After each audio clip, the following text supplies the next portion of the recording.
Israel और Iran के बीच जारी जंग तेजी से भड़क रही है। इजराइल लगातार ईरान पर हवाई हमले कर रहा है। इस बीच ईरान पर इजराइल का एक और बड़ा हमला हुआ है। इजराइल ने ईरान के अराक न्यूक्लियर रिएक्टर पर एक बड़ा हमला किया है। ईरानी सरकारी टीवी के मुताबिक इजराइल ने गुरुवार को ईरान के अराक न्यूक्लियर रिएक्टर पर एयर स्ट्राइक की। यहां इजराइल ने अहम प्लूटोनियम इंफ्रास्ट्रक्चर पर हमला किया। इस हमले में अराक न्यूक्लियर रिएक्टर तबाह हो गया। हालांकि ईरान ने इसके बाद दावा किया है कि उसे रेडिएशन का कोई खतरा नहीं है, क्योंकि रिएक्टर खाली कराया जा चुका है। इसके साथ ही इजराइल ने नतांज न्यूक्लियर प्लांट के पास एक बार फिर से हवाई हमला किया। ईरान इजराइल युद्ध में एक बार फिर से इजराइल ने ईरान के न्यूक्लियर प्रोग्राम के लिए अहम अराक रिएक्टर पर हवाई हमला किया।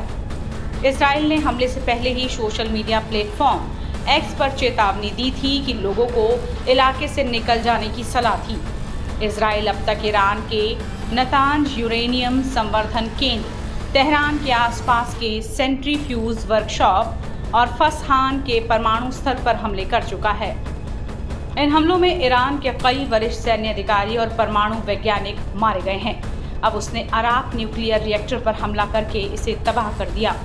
ईरान और इजराइल के बीच जारी इस जंग में फिलहाल सबकी नजरें अमेरिका पर टिकी हुई हैं। क्या अमेरिका इस जंग में कूद सकता है?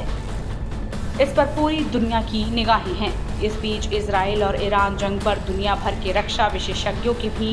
नजर बनी हुई है। देखिए, इजराइल और ईरान के बीच का ये जो युद्ध चल रहा है, इसका आगे आने वाला जो भविष्य इस बात पर निर्भर करेगा कि ईरान अपने नाभिकीय कार्यक्रम को किस दिशा में ले जाता है। यदि वो अपने नाभिकीय कार्यक्रम पर लगाम लगा लेता है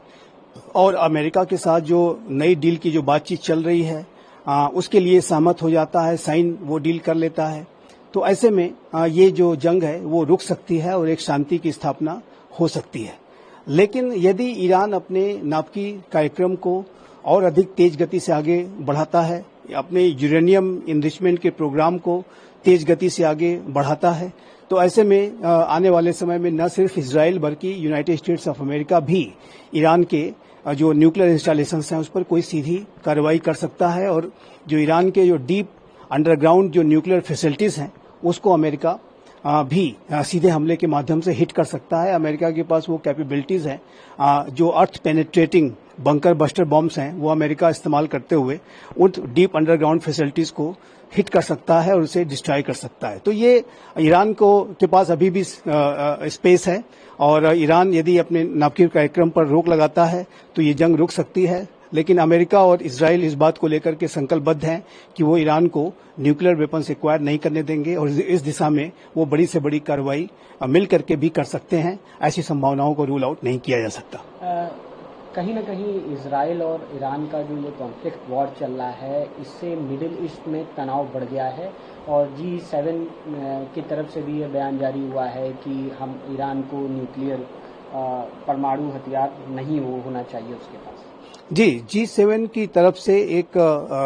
ज्वाइंट स्टेटमेंट जारी किया गया है जिसमें कि ये स्पष्ट रूप से कहा गया है कि इजराइल को अपने सेल्फ डिफेंस का राइट है और ईरान को अपने नाभिकीय अस्त्रों के कार्यक्रम को रोकना होगा और न्यूक्लियर वेपन्स को ईरान रख नहीं सकता। तो इस तरीके का जो एक ज्वाइंट स्टेटमेंट G7 की तरफ से आया है, जो कि 7 बड़े धनी लोकतांत्रिक और औद्योगिक राष्ट्रों का सबसे बड़ा संगठन है, वो एक महत्वपूर्ण बयान है और ईरान के ऊपर ये जाहिर है कि इससे और अधिक दबाव बढ़ेगा कि ईरान अपने नाभिकीय अस्त्रों के हासिल करने के कार्यक्रम को त्यागे, उस पर रोक लगाए और वो किसी तरीके से यूरेनियम इनरिचमेंट को आगे न बढ़ाए। और G7 का ये बयान भी जाहिर है कि ईरान के लिए एक भारी दबाव का कारण बनेगा, ये स्पष्ट रूप से दिखता है। लेकिन मिडिल ईस्ट में तनाव भी बढ़ गया है काफी। देखिए, मिडिल ईस्ट में जो तनाव की स्थिति है वो लगातार बनी हुई है। पहले से ही जो इजराइल और हमास के बीच का युद्ध है वो चल रहा था और ऐसे में अब ईरान और इजराइल के बीच का जो डायरेक्ट एक युद्ध शुरू हो गया है और यदि ये युद्ध फर्दर एस्केलेट करता है तो ये तनाव और अधिक बढ़ेगा और ये जो पूरा युद्ध है इसकी जो वर्तमान की स्थिति है उसमें जो विश्व के जो एनर्जी सप्लाई चेन्स हैं वो प्रभावित हो रहे हैं, जो ऑयल सप्लाई रूट्स हैं वो प्रभावित हो रहे हैं और यदि इस युद्ध का एस्केलेशन होता है, स्टेट ऑफ हॉर्मुज को यदि ईरान ब्लॉक कर देता है, तो ऐसे में जो ऑयल सप्लाई रूट्स हैं वो गहरे तरीके से बाधित होंगे और ऐसे में जो पूरे विश्व के एनर्जी सप्लाई चेन्स पर इसका नकारात्मक असर पड़ेगा। तेल के जो दाम हैं वो और अधिक बढ़ेंगे। तो ये जो स्पष्ट रूप से दिखता है कि वर्तमान समय में जो इजराइल और ईरान के बीच के युद्ध की वजह से पूरे मिडिल ईस्ट रीजन में एक व्यापक तनाव की स्थिति व्याप्त हो गई है और ये तनाव आने वाले समय में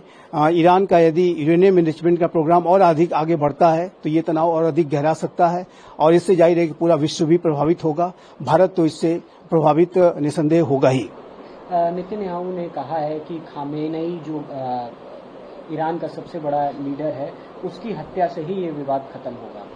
देखिए, इसमें कोई दो राय नहीं होना चाहिए कि इजराइल का जो अल्टीमेट लक्ष्य है वो ईरान में रिजीम चेंज को कराने का है, क्योंकि नेतन्याहू इस बात को मानते हैं कि जो ईरान की जो इस्लामिक रिजीम है वो पूरे इजराइल के अस्तित्व के लिए खतरा का कारण बन सकती है। और जो ईरान में जो 1979 के इस्लामिक रिवॉल्यूशन के पहले जो शाह का शासन था, उसके तरह से वहां पर वो शासन स्थापित करने की मंशा इजराइल भी रखता है और अमेरिका भी रखता है और दोनों ही इस बात को की कोशिश करते हैं कि ईरान में किस तरीके से ये जो इस्लामिक शासन है वो समाप्त हो, वहां पर लोग रिजीम चेंज करें और इसके लिए दोनों प्रयास करते हैं। तो ये बेंजामिन नेतन्याहू का ये उसमें ये मानना है कि यदि सुप्रीम लीडर अयतुल्लाह खामनेई को एलिमिनेट कर दिया जाता है तो ऐसे में रिजीम चेंज को कराने में आसानी होगी। लेकिन ऐसी रिपोर्ट्स हैं कि डोनाल्ड ट्रंप ने ऐसे किसी भी प्लान पर इजराइल को एक्शन लेने से रोका है, क्योंकि इस समय अमेरिका और ईरान के बीच में एक न्यूक्लियर डील नेगोशिएट हो रही है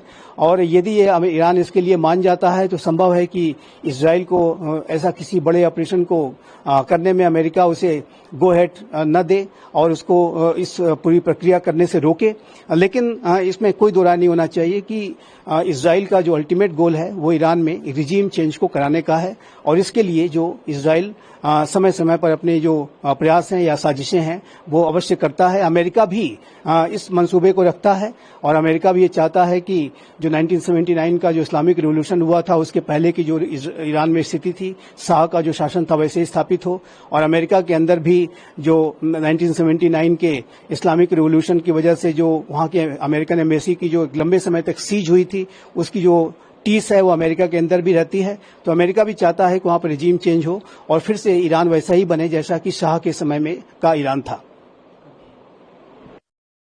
इजराइल और ईरान के कॉन्फ्लिक्ट वार में अब जो ईरान में भारतीय दूतावास है उसने एक एडवाइजरी जारी की है और एक खास अपील की गई है कि जो भारतीय हैं वहां से अब निकले। साथ ही डोनाल्ड ट्रंप ने भी कहा है कि अमेरिकी नागरिक ईरान छोड़कर वापस आए।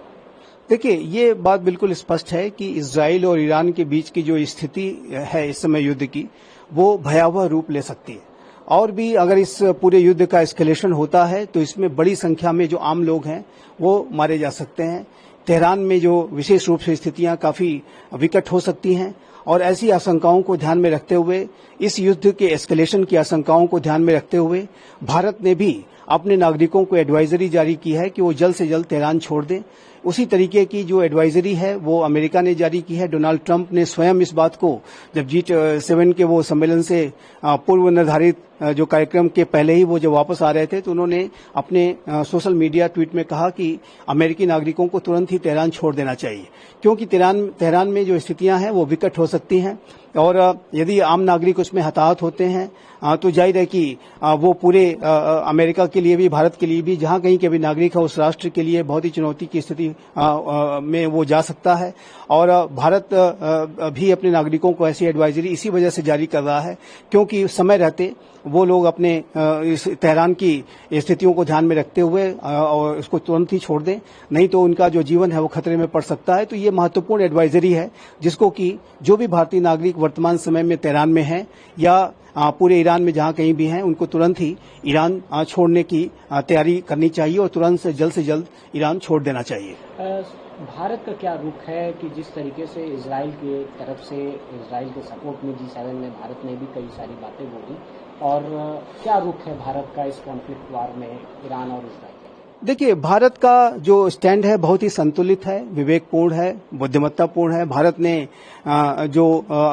विदेश मंत्रालय के स्तर पर जो बयान जारी किए उसमें ये स्पष्ट रूप से कहा कि ईरान को और इजराइल दोनों को रिस्ट्रेंट बरतने की आवश्यकता है और डी एस्केलेशन की तुरंत आवश्यकता है। ये जो पूरी सिचुएशन और अधिक आगे फर्दर एस्केलेट न करे, ये इन दोनों देशों के हित में है।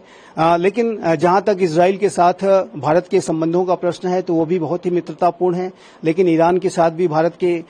एक सिविलाइजेशनल टाइज हैं और भारत ईरान का भी एक सहयोगी और मित्र राष्ट्र है और वहां पर चाबहार का पोर्ट भी हम बना रहे हैं। तो दोनों ही राष्ट्र भारत के मित्र राष्ट्र हैं और इसी वजह से भारत का जो दृष्टिकोण और सलाहकारी जो बयान है वो यही है कि दोनों डी एस्केलेट करें, तुरंत ही इसको डी एस्केलेट करें, आगे इसको फर्दर न बढ़ने दें और रिस्ट्रेंट बरतें। लेकिन जहां तक ईरान के न्यूक्लियर प्रोग्राम का प्रश्न है तो भारत ने पहले भी ईरान के न्यूक्लियर प्रोग्राम को लेकर के IAEA के अनेक रेजोल्यूशंस में ईरान के विरुद्ध वोट किया था और ईरान का जो न्यूक्लियर वेपन प्रोग्राम है वो भारत इस बात को मानता रहा है कि वो पूरे मिडिल ईस्ट रीजन के लिए डिस्टेबलाइजिंग हो सकता है और इसी वजह से ईरान को अपने नाभिकी प्रोग्राम पर लगाम लगाने चाहिए। ये भारत का एक पहले का रुख हमेशा से रहा है और भारत ये चाहता है कि जो वहां पर सिचुएशन बनी है वर्तमान समय में उसका जो समाधान है वो नेगोशिएटिंग टेबल पर बातचीत के माध्यम से दोनों राष्ट्र निकालें, रिस्ट्रेंट बरतें और किसी भी तरीके का ऐसा स्टेप न लें जिससे कि जो पूरी सिचुएशन है वो और अधिक एस्केलेट करे।